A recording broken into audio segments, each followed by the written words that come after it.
All right, so today I'm talking to Terminal99, or Will. And I remember you when when we first started posting on a YouTube. I think you started commenting. And then actually I turned off a YouTube comments because we like to keep all the comments basically on our blog. And then recently you called our show and asked a good question. And then some of the members of our community, it knew you. And then I discovered you a little better and saw that, I think we're kindred spirits as far as eBay goes. So anyway, I just want to thank you for coming on today. Well, thanks, Jay. I listen to the podcast you guys do just about every week. And like you say, I think a lot of our philosophies overlap for the most part when it comes to selling on eBay. And with YouTube, I've been doing YouTube videos for like 6 years, which is like an eternity in internet time. But yeah, it's probably most people would know me from that. It's always good to get out and talk about things because it's a lot of people trying to figure this stuff out. It's like you said, I think we have a lot of similar ideas, but then again, some of it is not. And that's a good thing, I think, for anyone starting out. Like, I'm always against like a system. There's no one way to do this. It's always about depending on what you're trying to accomplish and the circumstances of your own life and your own house and all that stuff. So, yeah, I always say everybody has a different style for doing things. Yeah. It's not wrong. It's just a different style. Right. That's all. Exactly. Okay, so I have a bunch of stuff I'd like to get through, and I'd like to kind of weave a bit of a story with you, and that's kind of it's your story. I mean, first off, so you've been selling for a while, right? And I think you're the first seller we've actually done an interview with whose inventory exceeds ours. I mean, we have almost 4,000 items, and everyone's like, "Oh my God, how do you do that?" And you have over 6,000 items. So yeah, 60 over 6,400 last I saw. So I mean, that right there is where we really, I bet, seem to kind of match up. So how did you start selling on eBay and get to where you are now? Well, back in 1996, I first discovered eBay, and up before that, I did flea market. I would go every weekend, go out to the yard sales on Saturdays, buy stuff, take it to the flea market on Sunday, and sell it. Did halfway decent doing it like that, but when I discovered eBay and the prices that you could get for stuff on eBay, it was no comparison. So I just for a while there, I did both, but then eventually I just became strictly an eBay seller. So when you would go to a yard sale and would probably buy for $1 or something and then take it to a flea market, like what kind of money could you make on that item? Well, every once in a while you come across something really good, just like eBay. I had a feel for what the people in the area wanted, what they were looking for. It always varied. Right. Sometimes you buy something for $1 and only sell it for $5. Sometimes you buy it for $1, sell it for $50. Right. It depended on what it was. Yeah, but I guess that's the beauty of eBay. Instead of you're kind of stuck with whoever shows up at the flea market table, now you have a global, audience. Absolutely. When I discovered eBay, it was like it's like my life took a sudden right turn, and it hasn't been the same since. Yeah, that's interesting. Okay, so you're selling on eBay. So are you one of those people that has sold pretty consistently since the early days? It's always been hit or miss with me. I was always buying and going out. I love the thrill of the hunt, the treasure hunt aspect of going out and finding stuff. And for many years, I'd go out and I'd buy a bunch of good stuff. But then when it come time to list, it would be like I would just cherry pick like the best, the cream of the crop, and put that on. The other stuff would like sit off to the side, and I'd be like, I'll get to it. And that day never came. And finally, I got to the point where I'm running out of room. I needed to do something. I either needed to up my game or quit buying. And of course, I like buying too much. So I turned it into a regular business. I got a couple employees and just started going at it as hard as I could. Now, that's interesting because we've been recently talking about having that hunger. I really feel like the people that are, that can sell on eBay for the long term are the people that have that hunger of treasure hunting, and we'll solve any problem that comes up as long as we can keep, finding and selling stuff. So, That's totally right. Yeah. I need to get out there. I need to be looking. It's that I'll be doing this till the day I die. Yeah. It's just ingrained in me, and I think that's what makes a good seller is that you have to really like what you're doing. If you look at this as strictly a job, as strictly a way to make money, I don't see it lasting. Yeah. You gotta like what you're doing. You gotta like going out there and looking through the junk to find this stuff. Now that's also an interesting point. So you have a large inventory, over 6,000 items, but like us, you seem to focus on more stuff that you find at flea markets and auctions and yard sales. And so it's like the older stuff or, unique items or secondhand items. You haven't seemed to fallen into, going and scanning at Walmart to flip stuff, retail arbitrage. I don't ever see me doing that. I've always liked the old stuff. Some of the profits you can make on the old stuff is it just blows away anything, that from Amazon to me. I know there are guys that do really well doing Amazon, but it's just not for me. I could try it, and I'd be like breaking my own rules. I really wouldn't like it. Yeah. I'd just be going through the motions. A lot of people are successful with it, but it's just not for me, not my style. So while we're talking about, finding inventory, so are you mainly going to flea markets and yard sales, or are you doing auctions, estate sales? Do you buy online, that kind of thing? Yeah, the main thing for me is flea markets and yard sales. So right now is it's prime time for around here. We're right up the road from you in Maryland, so winter time there's nothing. Right. Yard sale, a little bit of flea market, but not much.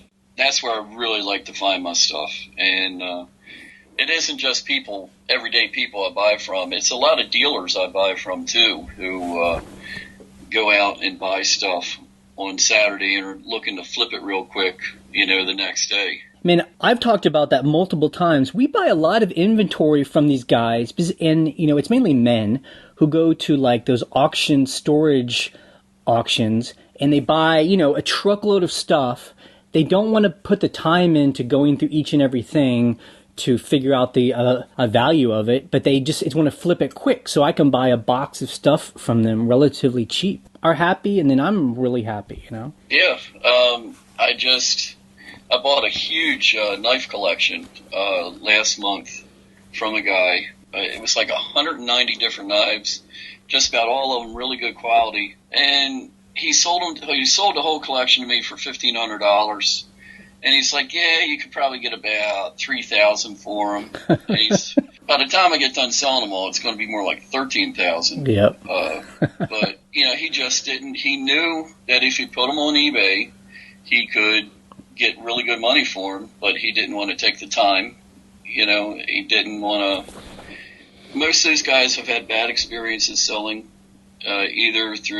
mostly through their own fault, and they don't want to mess with it. They just want to grab it, flip it quick, and move on to the next thing. And that's where somebody that's willing to sit on something for a little bit of time can come in and make a lot of money off these people. Yeah.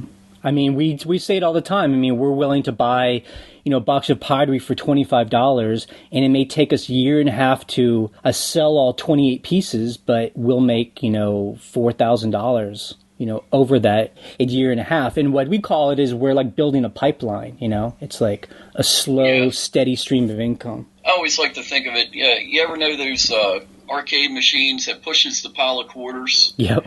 You drop a quarter in, and when a quarter falls out, you get like a ticket.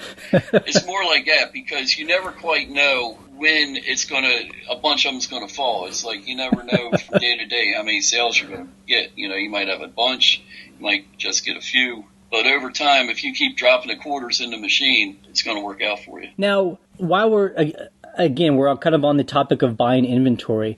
So, like, paint us a picture. So, you work a full-time job, so I'm assuming your time to pick is on Saturdays and Sundays. Are you waking up early? Do you have a list of yard sales already?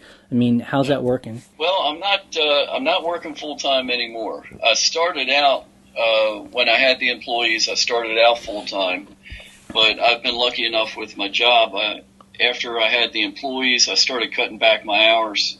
I started going from working 5 days a week down to 4 days a week. Then as business picked up, I was able to cut it back to 3. Now I'm down to working 1 day a week. So that's a huge help with the business.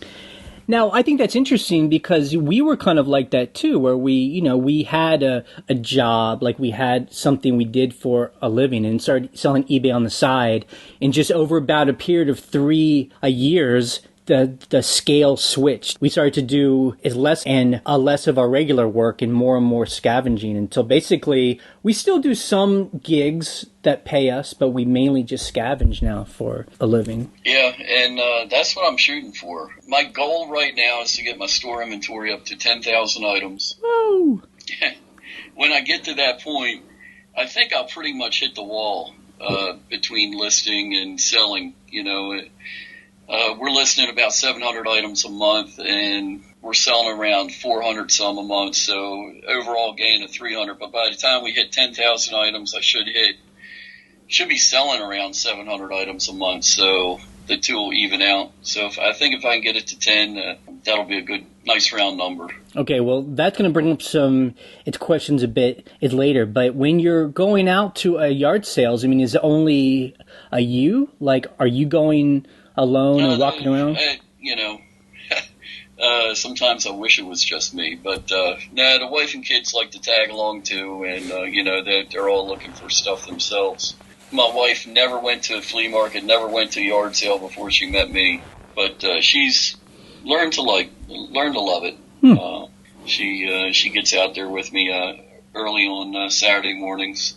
She doesn't go with me on Sunday mornings, but we're all together on Saturday mornings going around to the yard sales. I normally get a list together of places to go, and we take it from there. So, I mean, in order to feed your hungry monster of a store, I mean, are you buying basically a trunkload of stuff every single Saturday and Sunday? Not too bad. It's not as much as you would think. I try to go for the higher quality items, the higher priced items. That way, it kind of helps instead of buying a huge truckload. Right. Yeah. I mean, it's always easier to buy stuff that sells for more. So, you list one thing that sells for 100 than, 10 things that sell for $10. So I noticed recently that you've been selling a lot of patches, and a lot of them are like $10 with free, and it ships for free. I'm assuming you bought like a big box of these things for like $10, and now you're making $10 each on the patch. So yeah, it's back in the fall. I bought a huge. One of my dealer friends bought out a patch making place, and he called me up, and I paid him $500. His driveway was full of these boxes of patches, and we've been selling them like crazy. Wow. And they're great. They don't take up a whole lot of room. They're easy to ship. You don't have to worry about them breaking. I sell a lot of patches. We sell a whole lot of patches. I'd rather not do the free shipping, but eBay requires tracking on the packages. So you got to do like the first class package, which kind of kicks the price up to $1.90 for a patch. And most people, if you tell them shipping's $1.90 for a patch, they're like, "Oh, you can just put a postage stamp on it and mail it to me."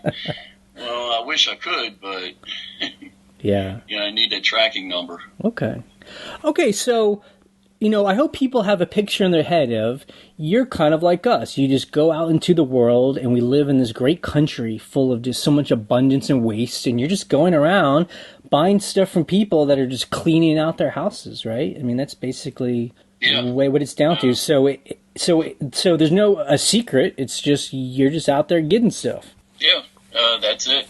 You can't just buy anything. You you got to have a feeling for what sells good. What brings good money. Right. I mean, you could sell just about anything on eBay, but you need to make it worth your time. Right. Right. I mean, it's that balance between it's something you should probably be fairly excited about, and also it should be worth more than, we like to say about $30, but, that's about what we aim for. Yeah. You got to make it worth your while. Yeah. Although I do, like you said, I do sell a lot of patches, and, that's mainly because they're just so easy to list, and, they only go for $10 of free shipping, but it's something that a lot of people can afford. It kind of helps even out the ups and downs of the sales every month. Well, but that's I think a particular, and I only brought that up to help illustrate to people that makes sense, because you bought a big lot of stuff. So for $500, you bought all these items, and then at the end of the day, I mean, you're probably going to make what? $10,000? I mean, how many patches were there? I mean, it's hundreds. It's probably going to be like 20,000. There you go. Right. By the time I get everything done. Right. So that's when people talk about how do I find stuff, and seem like they're sticking at Goodwill. I'm like, no, you got to go to like the source. You got to find these dealers. You got to find the auctions. Go where it's being sold in bundles and boxes. That's what you want, and then you can fill up your car for not a lot of money. And then if you do the work, you're going to make a lot of money at the end of the day. Yeah. It's that simple and that hard at the same time. Yeah. Well, so let's talk about hard. So if you've bought all this stuff, now how do you list it all? I think this is where the people start dropping off. They get excited about eBay. They know how to find a bunch of stuff. And then it comes down to they're in front of their computer and they got to actually put it on there. And they're like, oh my God, I hate this. So you have 2 employees. Are they the one that does all that work? For the most part, yes. They list just about everything for me. My God. So how did you find these people? I mean, explain the process. Well, back in, it was 2003. No, 2013, I mean, that I started. I decided I needed employees in order to do the business that I wanted to. And besides the fact that, I hate listing. So I got I put an ad on Craigslist, actually. Never really expected a whole lot of response to it. I think I called it like a eBay listing. I forget exactly how I worded it, but in no time at all, I had like 30 responses from people looking for jobs. Picked out the 2 best ones, and they end up working for me. And one of them is still with me. The other one I let go after a few months. They just wouldn't come in regular. But the other one's been a great employee. It's tried it for a while just with one employee, but then it was just I need 2. I buy too much stuff. Okay, so you've laid out a lot of info. I need to break this down. So before 2013, did you still have a large inventory, or is that how you got 6,000 items? No, before 2013, I probably never got over 150 items in my eBay store. Yep. That right there is the story of 99% of people's lives on eBay. Yeah. It's a lot of work to list stuff, and that's what does most people in. I mean, that's why I decided I needed employees. Right. These employees, why don't they sell themselves? Now that you've taught them, because if you're teaching them how to do the main part of eBay, and that's to list stuff, and I assume that they know how to research and they see the prices. I mean, why aren't they just going out to yard sales and saying, forget you, I'm going to sell myself and make all the money? They just see it as a job. They don't see it as something they can do for themselves. They just see it as a job. They work Monday through Friday, 9 to 5, and it's just their job. I guess this is the thing. We've talked about employees endlessly on our blog, and there's a couple people that actually have some employees, But it's always like, so your employees sound like they kind of, it's full time. Like, are they depending on it's this work? Are you paying them even if it's slow, or is it on and off? Oh yeah, I pay them an hourly wage, and it's 40 hours a week. They were part time. We started out working just 32 hours a week, but last year I upped it to 40 hours going into the holiday season. And after we got out of the holiday season, it's like, well, I still have a ton of work to do. I still have a ton of stuff to list. There's lots to do. And I said, why don't I just keep you full time? And they agreed to it, and they just stayed full time. Now, are you paying them as 1099 contractors? No, they're just employees. I looked into doing the contractor thing, but the IRS is just so picky about who can be a contractor and who can be an employee. Really, for what I use them for, they're employees. Wow. So then, did you went the extra effort and probably, I assume, have an accountant and built a business and payroll and my accountant. Yep. I email him every week with the hours that they work, and he handles all the payroll for me. Wow. It handles the taxes, payroll taxes, gets sent out every month, and he takes care of all that. I'll email him the hours. He emails me back the forms that's got all their their pay stub information. So why don't you again paint me a picture of a typical day? So they show up at your home at 9 a.m.? Yeah, they show up at 9, and first thing we do is we take care of the shipping if I haven't done it already. We'll finish up the shipping, and then it's answering questions, emails, whatever there, and then we just go into taking pictures, listing, and that's pretty much the rest of the day. Are they involved in every aspect of the business, or are they just doing certain tasks? They help me with pretty much everything. I mean, if there's a ton to be shipped out, they help me with the shipping.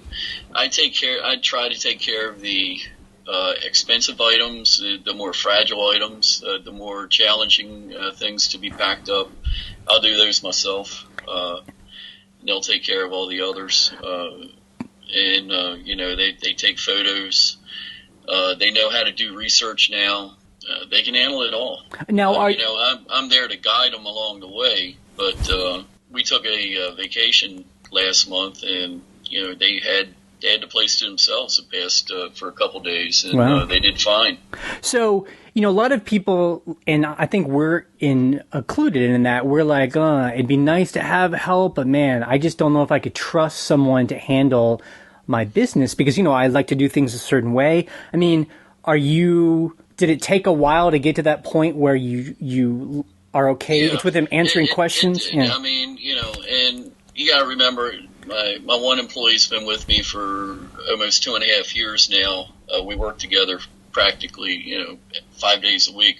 So, I trust them, and I trust my other employee just as well. I mean, they've never done anything that I would ever make me question that.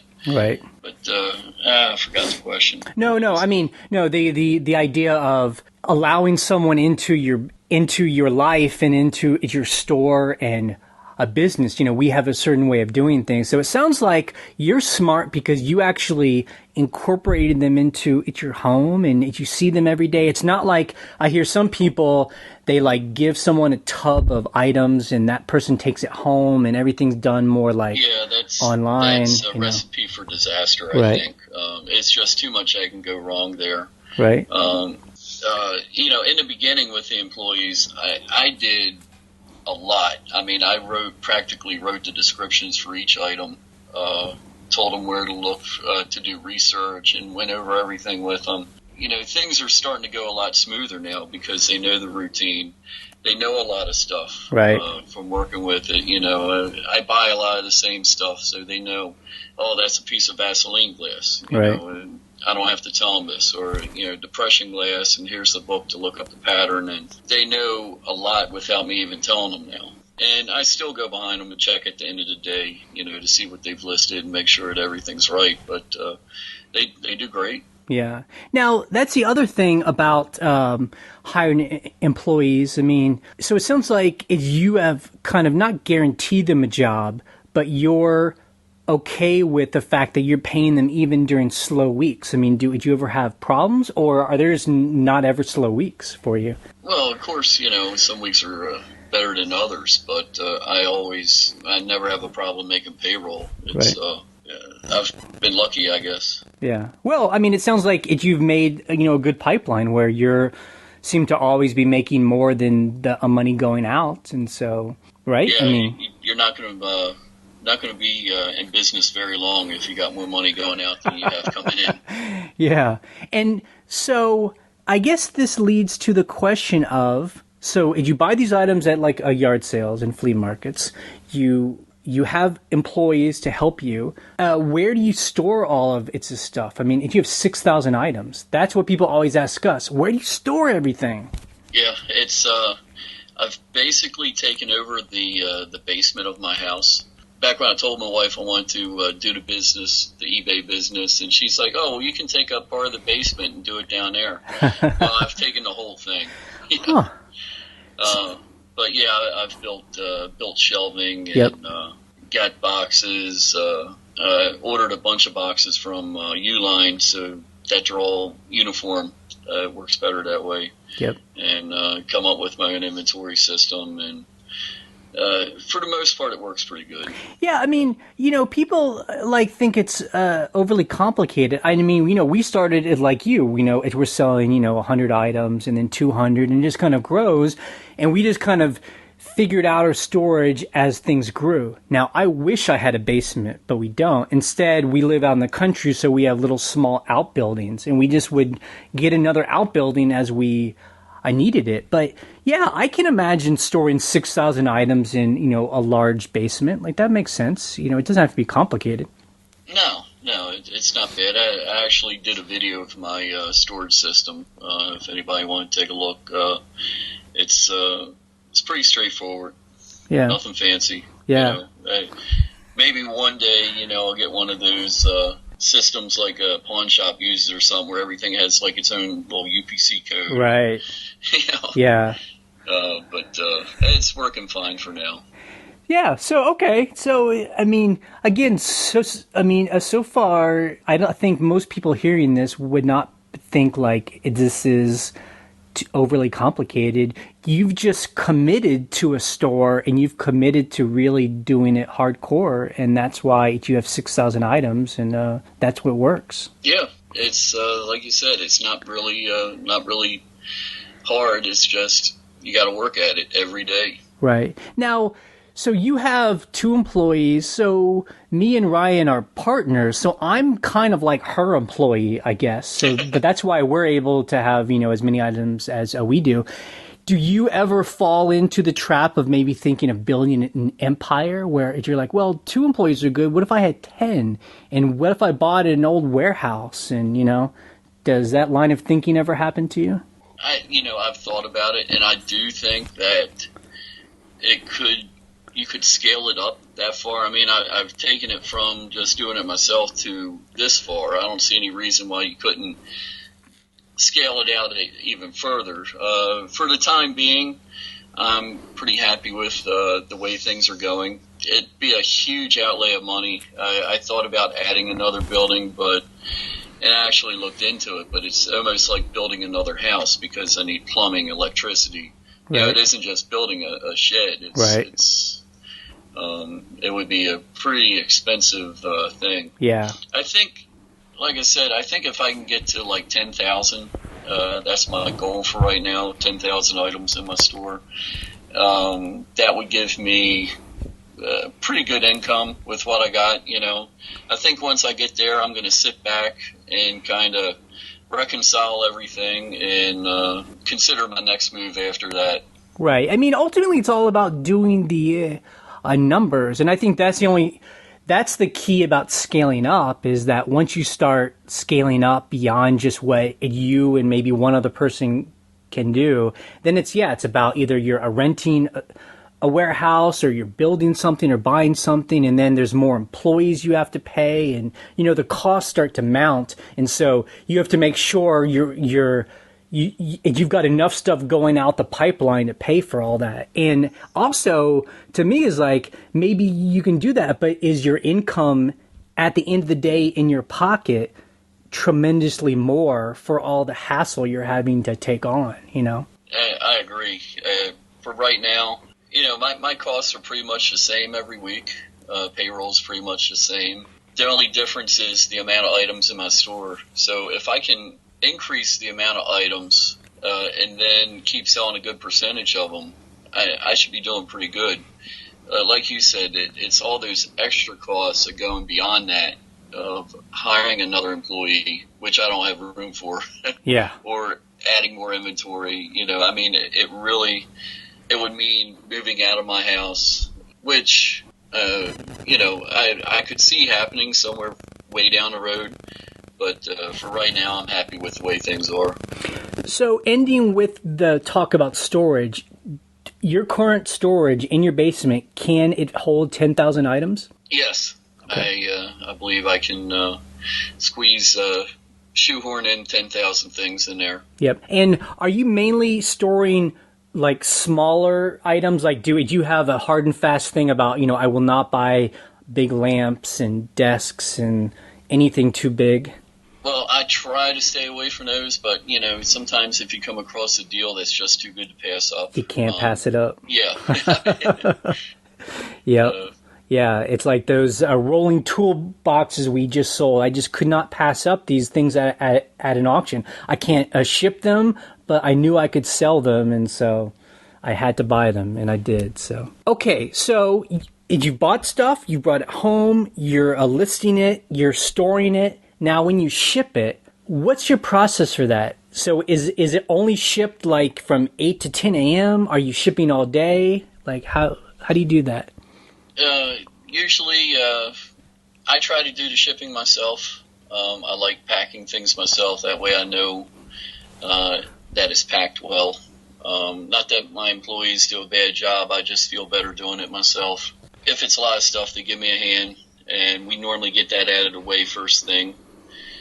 So normally usually by like 11 o'clock every day, all the shipping's done. We ship Monday through Friday because, eBay wants us to ship next business day. Right. It's no problem. I use Packing Peanuts. I have a place up in Pennsylvania that I get my Packing Peanuts from. I buy like eight huge bags at a time, and it makes packing go pretty smoothly. And do you have, it's like a corner of the basement and there's like a packing table and you have all your equipment? I mean, is it that organized? No. I got a corner with like a bag of Packing Peanuts and all the boxes folded up, and we just kind of, whatever we're packing, pick out the box that best fits it and go from there. Now, when we first started, we were ultimate scavengers where we didn't buy anything, even packing stuff. So we would like get all of our boxes from like Walmart, and, we'd always be scavenging. We would use like shredded paper. At this point, are you buying all your packing stuff, like boxes from Uline and all that tape? No, I do buy small boxes because I have a hard time getting small boxes, like the 3x3s, the 4x4s. I'll get those from Uline. Most of my other boxes, probably everything else, either comes from the local grocery store or, free from the post office, the priority boxes. And I do buy the Packing Peanuts. For a long time there, I used to use the crumbled up newspaper. But the Packing Peanuts it goes quick. It makes for a professional appearance. When a person buys something from you and it's Packing Peanuts and not wadded up newspaper from last year. Yeah. I still keep my costs pretty low with packing supplies. Yeah, I mean, I think each of us comes to that point where we're starting to make enough sales where we start to realize if I just spend even $50 or $30 extra a month, I can have like the kind of supplies I need, and packing will go a lot faster, and actually it's more efficient. So We definitely hit that when we hit about 1,000 items in our store. Yeah, more efficient things run, the better. That's for sure. Yeah. So now, if you pack all this stuff, and I've seen it's your sold items, so you might have 10 to 20 items sometimes. Does it's your post person come and pick it up from it's your home? No, I know a lot of people do that, but I have a post office that's like 5 minutes away, so I just take them there. I feel better just taking them there myself, knowing that they're on their way. It's a great post office. They never give me a hard time. Now, are you able to like back up to their back door and unload, or are you having to go in the front door and wait in line and all that? Yeah, I go in the front door, wait in line. It's just a little post office, and it's not a whole lot of people that use it, so normally it's not too bad. Okay. Well, cool. So, and when you ship, I mean, did it take you a while to learn to ship delicate stuff? Is there stuff like, if you have rules like I will not ship glass or I won't ship certain items? Yeah, I mean, the whole shipping process is, it's quite a learning curve to it. In the beginning, I shipped everything priority. I never did first class.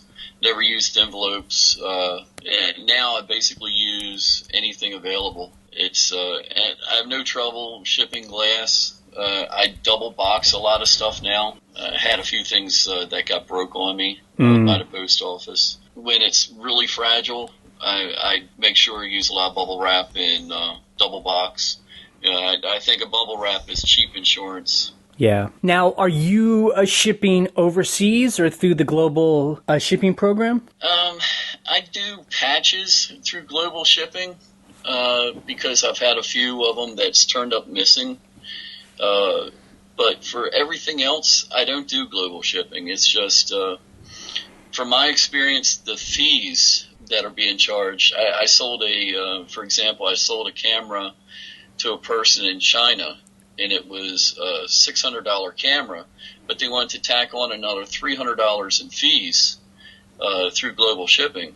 And, the person backed out of the deal because the fees were just outrageous. So you're willing to ship it its priority, or are you even willing to ship it first class international? If it's not worth a lot of money and it's lightweight enough, yeah, I ship first class. Gotcha. Wow. Really haven't had any problems with it. Good. Yeah. I mean, I guess, here's where we all fall into different categories. I mean, we've always sold overseas, even when we first started. And, we would get the buyers who were like, come on, just ship first class, and we'd be like, all right, sure, we're hungry for the sale. And then, it would get lost, or if it doesn't get to the person, there's no tracking. And then, we're the ones that end up having to pay for all of that. So when global shipping came around, I don't know, we just bought into it because, I mean, I know that guy is being charged an extra $300, but often, I mean, that's not a global shipping fee. That's just him getting charged for all of his custom fees and everything right up front, rather than paying you. Then it goes to customs, and then he has to pay another fee on top of that to its customs. It's making it all transparent, in my opinion. Yeah. I can see your point on that. I mean, I think it's for us. We do get the people who are like, I'm not going to buy this because it's global, but we'll just be all right, fine. But we sell plenty to other people, and it doesn't seem to stop them. So far, we haven't really seen it affect our sales, and that's why we're okay with it. We each do what we need to do. Yeah, anybody that doesn't sell priority doesn't sell international on eBay, I think that's a big mistake. Yeah. You should be selling international. We always laugh at the people who are like, I only sell to people in the 48 contiguous states, as if selling to Alaska and Hawaii is some kind of foreign country. It's like, I don't get it. Okay, so now we're getting through the process here. How do you deal with customers? So with a large store like yours, are you dealing with questions all day long? Like, how do you deal with returns, that kind of thing? Yeah, well, problems are going to come up, no matter what.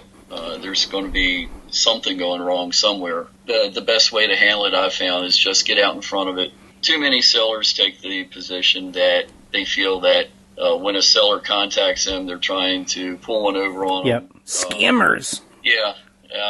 When I, and there are some out there that's doing that, but for the most part, it's just everyday people, and if you work with them, most of the time they understand. I mean, have you ever met or have you ever dealt with an actual real scammer? I mean, I've dealt with people with like emotional problems or just kind of like angry people, but I've never dealt with someone where I felt like they were trying to swindle me on purpose. Have you? Yeah, I had a guy who bought a watch from me. This was a couple years ago.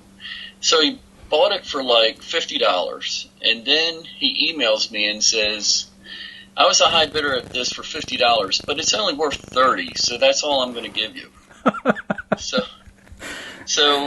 I sent him a cancellation, said, Right. Fine, we'll cancel the sale. But then he ends up paying the full price for it. Well, I know what's coming. I should have just, when he sent me that, I should have just contacted eBay. Right.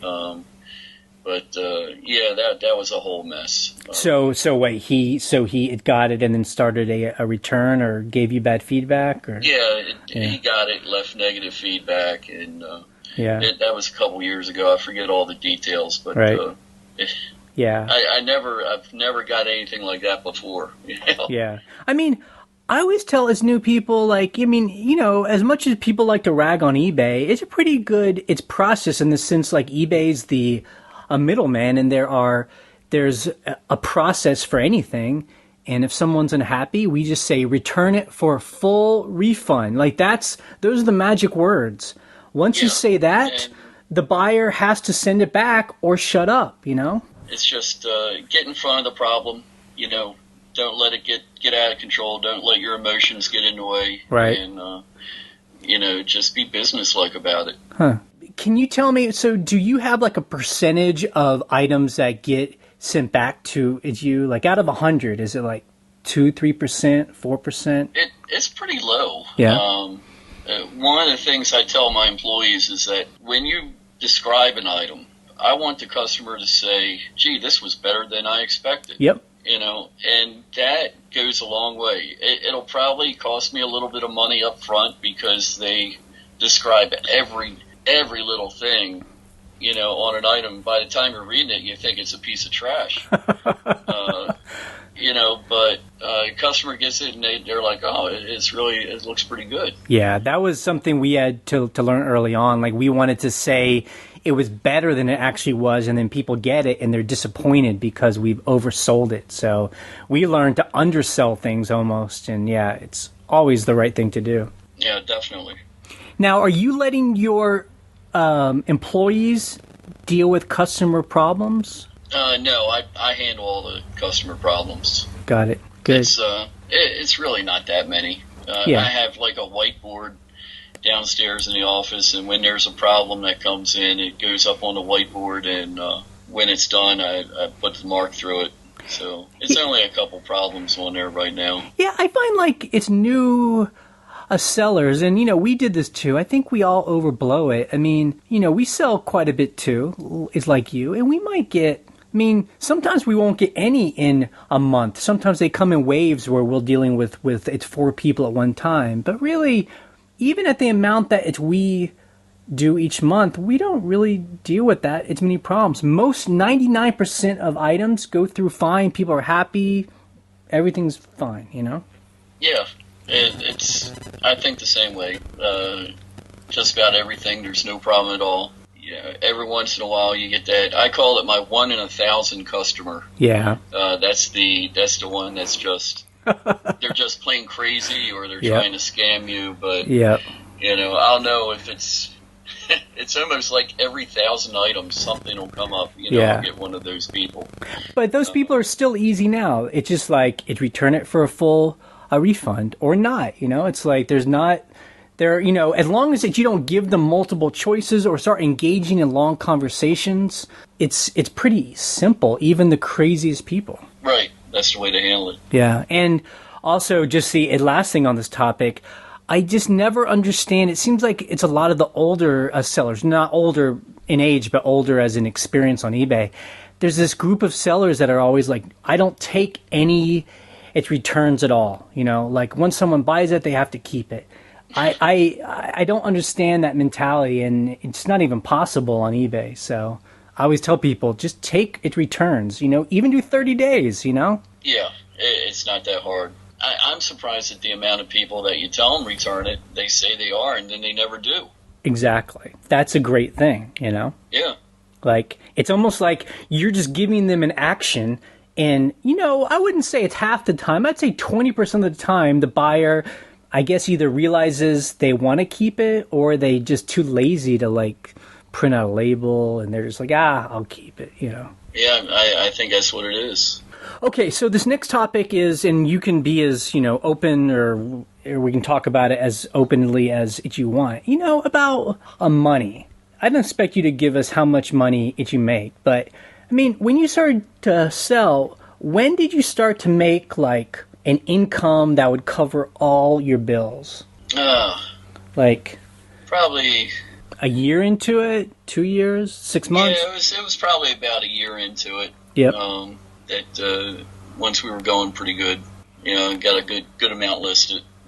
I mean, were you surprised by that, or did it seem like, oh yeah, of course I'll make all my bills, Well, going into the business, I kind of figured that I would make enough to cover the employee payroll. In the beginning, that's all I really wanted to do because I was still basically working my other job, 32 hours. So my other job pretty much gave me the money there. It really didn't have the pressure on the eBay store. All I wanted to do out of that was just make enough to cover payroll. Right. Huh. So now that you've kind of built this full-time business, you're paying all of your bills now, right? I mean, Yes. With eBay? And so what percentage of your net profit goes to your employees? Like, is it a 20% cost? My employees cost me, when they both work, that's $1,000 right off the top every week. So that's a pretty good chunk. Right. When I do, if I do like 13,000 in a month, subtract off 4,000 of that. Right. For payroll. Yep. So that's a really good chunk, and that's another incentive for me to increase the store inventory to bring even more in. Right. So that's interesting. So yeah, so let's say 13%. So we're talking about, so like 30% or something. But then you have people helping you, run this thing. So you just got to balance those numbers. If it wasn't for employees, I wouldn't have a business. Right. Yeah. Now, on our blog, in our comments, it happens every year. Summertime comes, and it's just like constant just crying about how slow things are. And I get it. It's, June is not like December, or it's November. No. How do you see that? How do you balance the amount of money you're making versus spending every month? I mean, are you saving money from Christmas to pay for June? I mean, how does that work? Actually, I save some money. I save some inventory. I'll set that off to the side. Some things sell no matter what. Yep.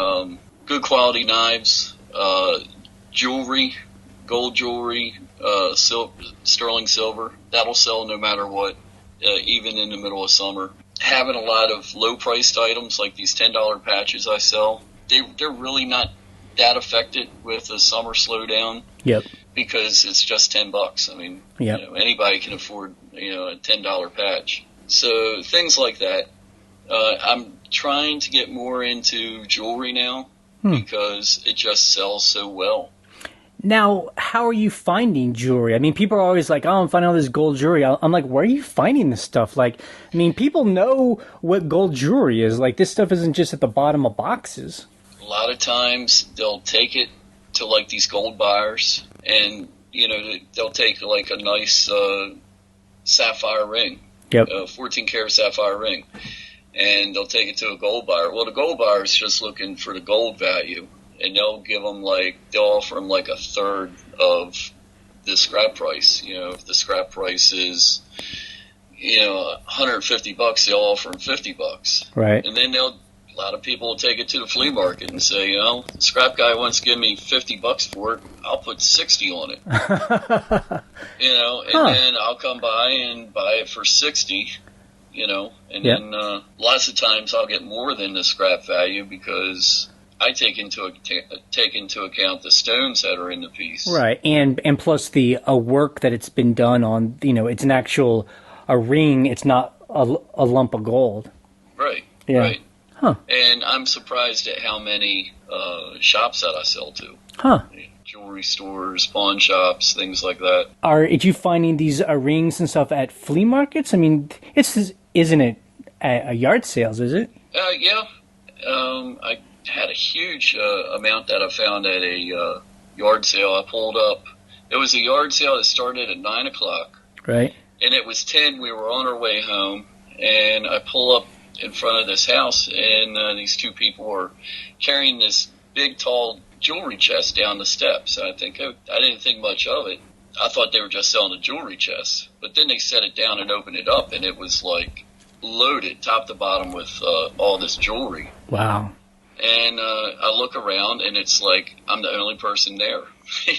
So we go up there, and first thing I do is I pick up a pair of big, thick sterling cuff bracelets, and I asked the lady how much, and she said $5 each. What? So, yeah. And so right there I knew. So I just made a huge pile. Yep. And it came to like $500 for everything. Yep. And I offered $4, and she took it. Oh my God. And there was gold. There was everything in there. It was probably one of the best yard sales of the year.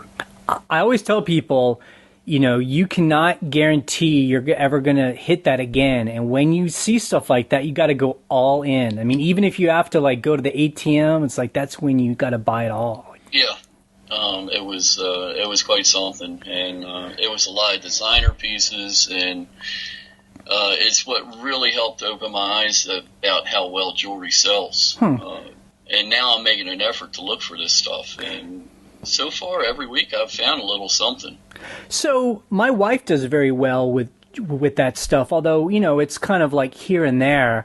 But, when we go to thrift stores or estate sales or auctions, I mean, there's always like the gold hounds. These are the guys, they like have, they have, it's like a little scale in their pocket, and they have like the eyeglass thing, and, Yeah, I used to make fun of them, and because that's all they know is gold and silver. Right. And, they'll walk up to a spot and say, "You got any gold, silver?" No, move on. And, meanwhile, they've walked by, a dozen things that they can double and triple their money on, but right. all they want is the gold and silver. But it's good to know that you can sell gold and silver on eBay.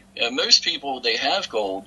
They don't realize. They think they got to take it somewhere to sell it. They think they got to take it to a pawn shop to sell it. Right. When they could just put it on eBay themselves. It's not that hard. I mean, all you really need is a scale to show the gram weight, mm-hmm. and just list it. It's I've never had a problem. So, I mean, I only brought up the gold hounds because, I often find that it's tough. I mean, I guess maybe we haven't opened our eyes to it. I just find like those guys are way out ahead of us sometimes, scrounging through and finding everything first. But I guess you're just hitting things before they do. Yeah. My alarm clock went off at 3:30 this morning. Woo! So, I get out there pretty early. Yeah. You got to be there early to find the good stuff. Right. Now, one last thing, it's with the gold and silver. The other thing that kind of slows us down is that, we can identify it if the silver's marked, or if the piece has a designer name on it. But how do you tell if something's 14 karat gold, 10 karat, fake, just brass? I mean, are you doing like acid tests? There's a whole testing process. Right.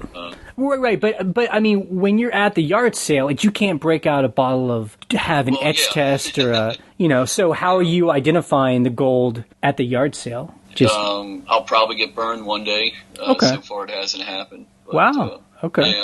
If you look at the piece and it's a good quality, learn to know what quality jewelry looks like. Right. And if it's a good quality piece. There you go.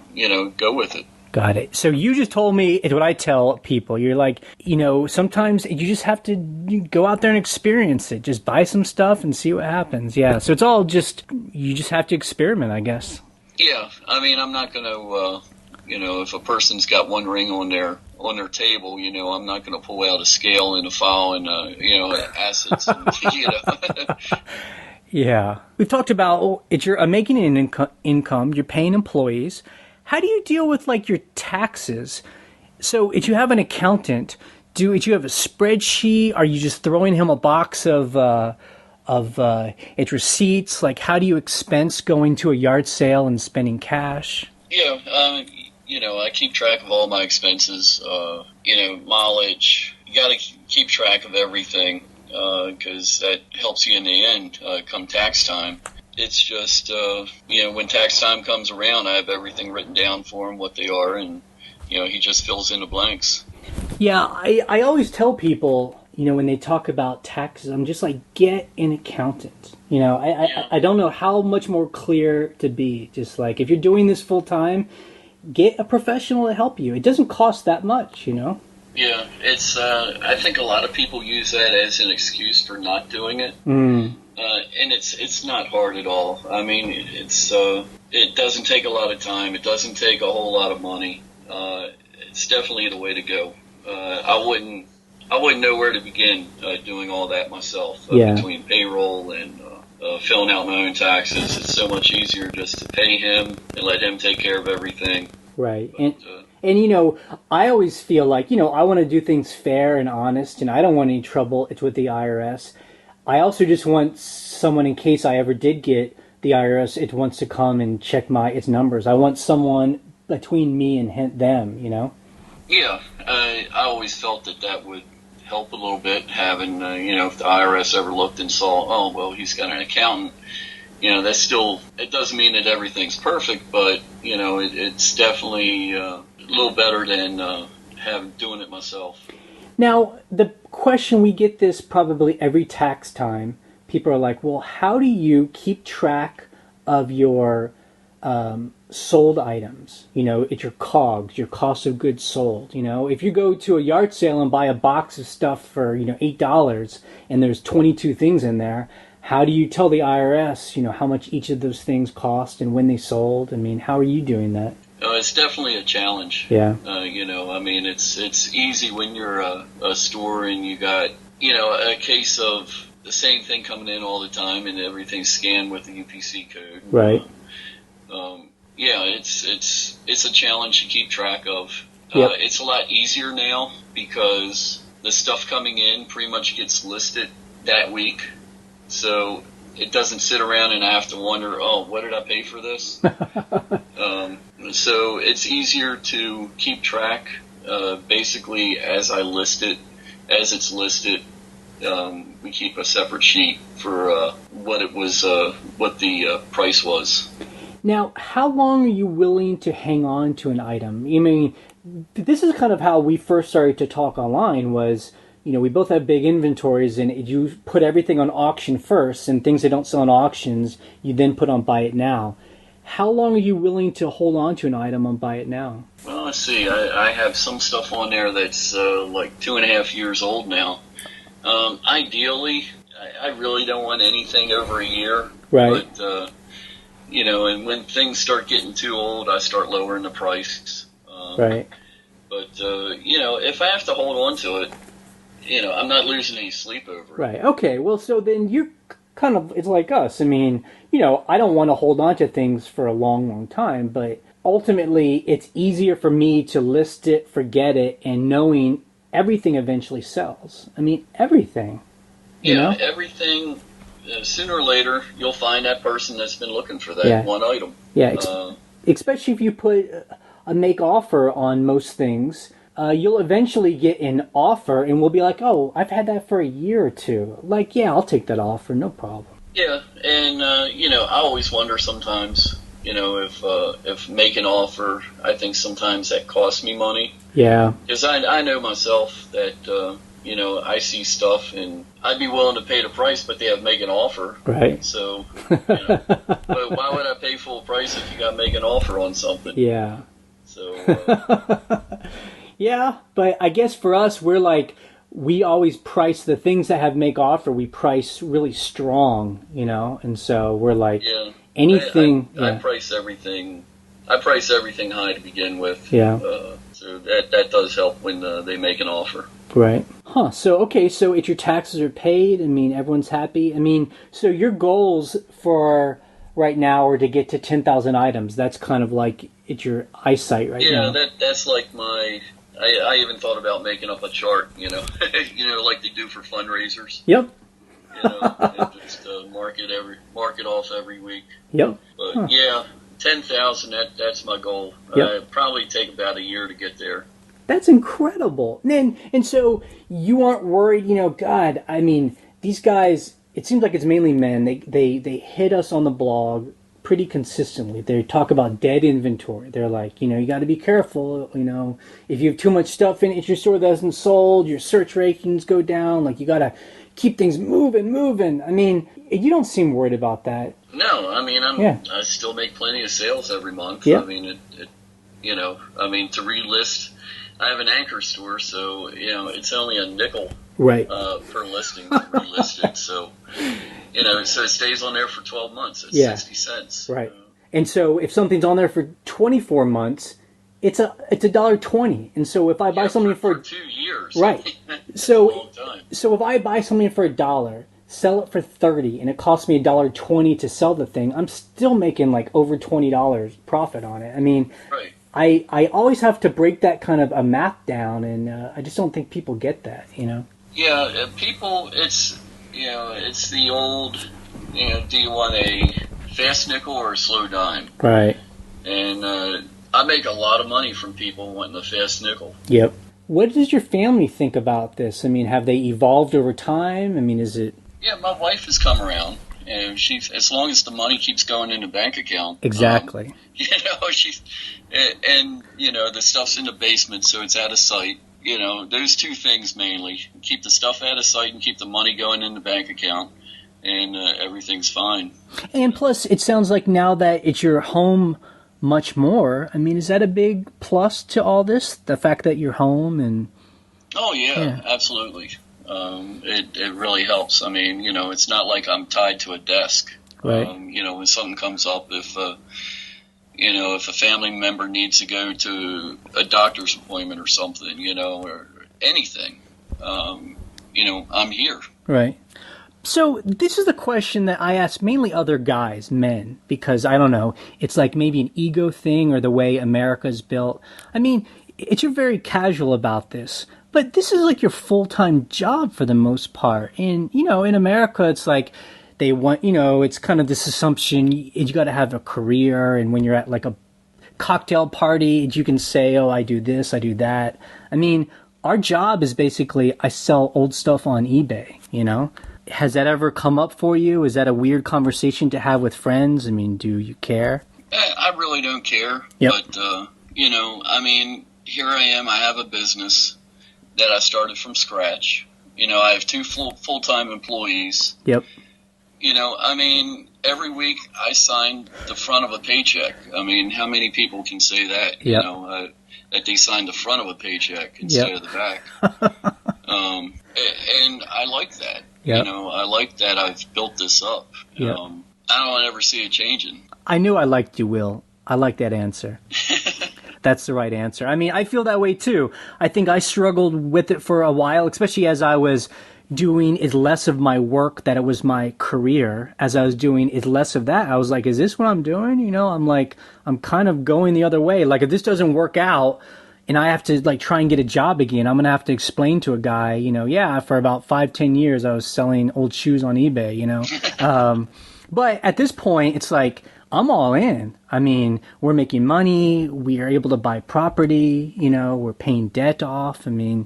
Yeah, I don't think I could ever work. Look at the results. Yeah, right. That's what matters. The results matter is what counts. And so I think the final thing is and this gets into sustainability, you know? I think, especially when you're on at YouTube and people are like excited about selling on eBay and it's about kind of like that fast buck. But it's for us, it's about sustainability, you know, like we want to do this today and next week and like in a year and 10 years. I mean, are you comfortable? Does this feel like a full-time, lifetime kind of thing for you? Yeah, I've been surrounded by junk all my life, so I don't ever see that ending. Yeah. You know, growing up, I was still in diapers. My mom was taking me around to the local Goodwill, you know, because they loved antiques and collectibles. Yep. So, I mean, it's something it's in my blood. I'll never stop. Yeah, I feel the same way. I'm like, this is now a part of what we do. And the cool thing is I could do this till I'm 90 if as long as the internet exists, you know, one way or the other. You know, it's like I gave some thought to, well, what about, you know, 20 years from now? You know, what am I going to do with this eBay business? You know, I got employees, I got inventory, you know, it's practically, well, it is a regular business. Yeah. You know, what am I going to do with this? You know, and then I started thinking, well, maybe I could sell it somewhere down the line. And my wife was like, why would you want to sell it? Because you're always going to be doing this. Or if you have kids, I mean, I don't know, maybe one of your kids wants to take over, you know? Well, my one's 11 and the other one's 8. So, you never know. You know, they enjoy going. Right now, they're just going out for the toys and Nerf guns and whatever they can pick up for a few dollars. But you know, maybe when the need for money hits them, they'll start taking it a little more seriously. Wouldn't that be interesting? I mean, that's the kind of time we're in. You know, back in the old days, a guy started like a grocery store or a laundromat, you know, ran it his whole life, and then he like gave it to his son, you know, like the family business. What if in the future, like the family business is like an eBay store and you pass on like the password, like here's the password, you know? Yeah. That'd be neat. Yeah. Cool. Well, you know, Will, thank you so much for talking to us to me today. You know, I always love talking to another person that has kind of like embraced this lifestyle. It doesn't seem like there's a whole bunch of us, but it's good to connect. No, you know, a lot of people come and go. They get into it, and they're like a flash in the pan. You know, they get into it, and they buy everything up, and you know, they're serious about it for a couple weeks, but then they kind of drop off. You have to. It's a certain kind of crazy to stick with it. Yeah, I see those guys, or it's often these young couples that come to auctions we go to, and we see them only one Saturday. And they come and they buy a bunch of stuff, and then we never see them again. And I just imagine all that stuff is in their home, and they're like, "What did we just do?" Like, I watch these TV shows, but they don't talk about this part where I have to get this up online. You know? Yeah. Well, at least they're buying it from an auction and not like running their credit cards up, buying it from like you know, the stores. Yeah, that's true. Amazon. Yeah. Cool. Okay, we'll have a good Sunday. I know that you probably got stuff to do, so we'll see you online. Thanks, Jay. Okay. We'll be in touch. Cool. I'll see you. Bye. All right, bye.